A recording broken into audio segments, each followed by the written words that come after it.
नमस्कार दोस्तों, आपका स्वागत है हमारे YouTube चैनल पर। आज हम बात करेंगे एक ऐसी सामाजिक बुराई की जिसमें जो आधुनिक दौर में भी हमारे समाज को अंदर से खोखला कर रहा है। वो है दहेज प्रथा।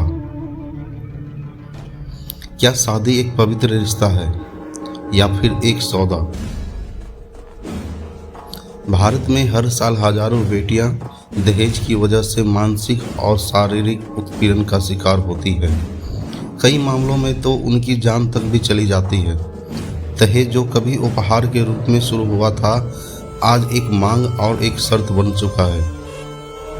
अगर हम इतिहास की बात करें तो प्राचीन समय में दहेज बेटी को आधुनिक सुरक्षा देने का माध्यम था, लेकिन समय के साथ साथ यह लालच, प्रतिष्ठा और प्रतीक बन गया। 1961 में भारत सरकार द्वारा प्रोसेस एक्ट लागू किया, जिसके तहत दहेज लेना और देना दोनों अपराध घोषित किए गए। फिर भी कानून होने के बावजूद यह प्रथा पूरी तरह खत्म नहीं हो पाई। दहेज प्रथा के कारण बेटियों को बोझ माना जाता है। कन्या भ्रूण हत्या जैसी घटनाएं बढ़ती है। गरीब परिवार कर्ज में डूब जाता है। घरेलू हिंसा और दहेज हत्या के मामले में सामने आते हैं। यह सिर्फ एक विचार की समस्या है नहीं, बल्कि पूरे समाज की सोच का सवाल है।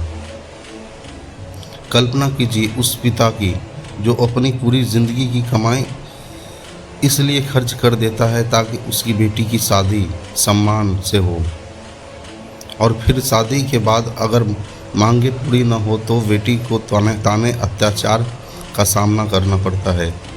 क्या यही हमारी संस्कृति है? दहेज प्रथा खत्म करने के लिए हमें अपनी सोच बदलनी होगी। बेटियों को बोझ नहीं, बराबरी की अधिकार देना होगा।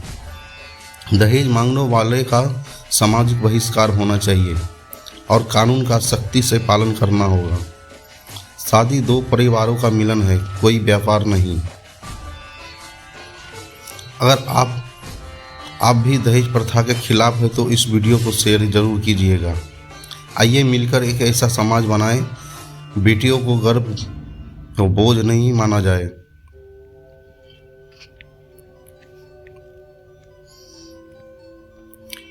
एक बेटी जब पैदा होती है तो घर में खुशी आती है, लेकिन कुछ लोग के मन के एक डर भी जन्म लेता है। शादी में कितना दहेज देना पड़ेगा? क्या एक बेटी की कीमत उसकी खुशियों से ज़्यादा हो गई? सोचिए उस पिता के बारे में जो अपनी बेटी की हर ख्वाहिश पूरा करता है, उसे पढ़ाता है, उसे मजबूत बनाता है, लेकिन शादी के समय वो खुद कमज़ोर महसूस करता है,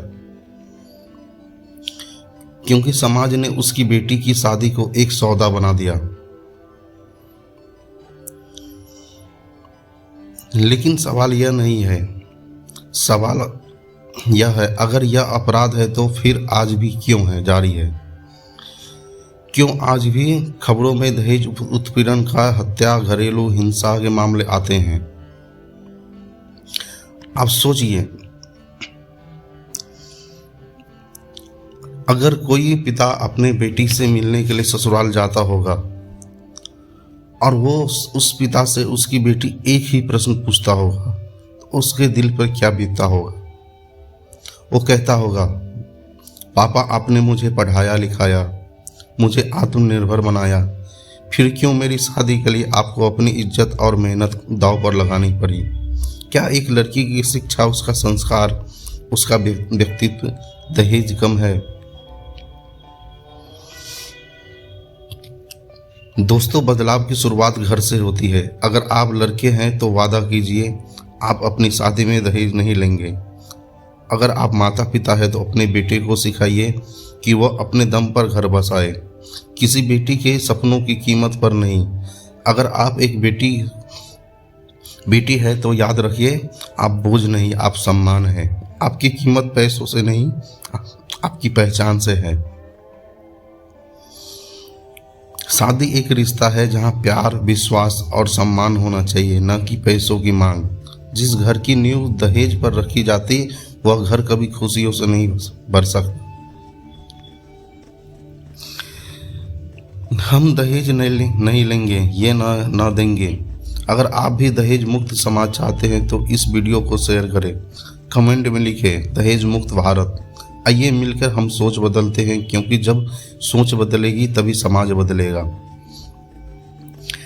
आज कईयों पिता का ज़मीन बिक जाता है, ज़मीर बिक जाता है, उनकी प्रॉपर्टी बिक जाती है, पूरे जीवन की पूंजी बिक जाता है, पूरी जीवन के ऊपर कर्ज बन जाता है, तो भी दहेज लेने वाले लालची को लगता है कि कुछ शायद दिया ही नहीं।